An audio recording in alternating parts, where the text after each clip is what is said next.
1. Corporaciones contra estados es una buena forma de sintetizar la guerra geopolítica en la que nos encontramos inmersos. Una guerra con bandos que probablemente van a definirse cada vez con más claridad. 2.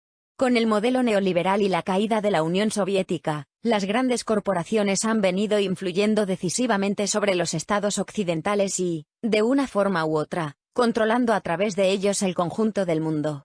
La globalización ha facilitado un proceso de concentración de poder económico que ha permitido a estas corporaciones ambicionar un futuro en el que su poder y sus beneficios queden asegurados a nivel global.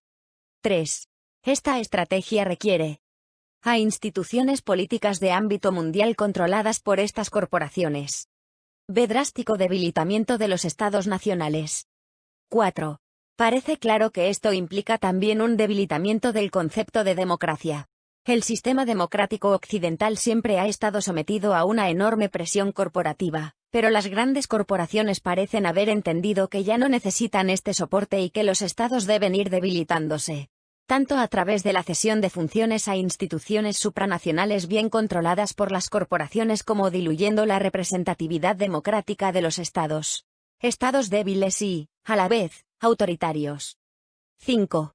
El período neoliberal ya supuso, por sí mismo, un primer paso en el debilitamiento de los estados.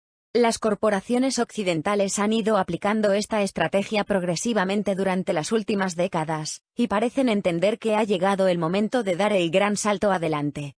6.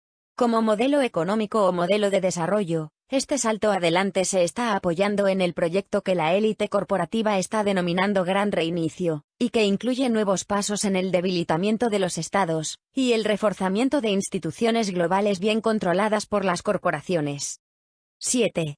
Junto a lo que denominan como la gran oportunidad del COVID-19, los riesgos estratégicos son la otra razón para que las grandes corporaciones estén acelerando el proceso.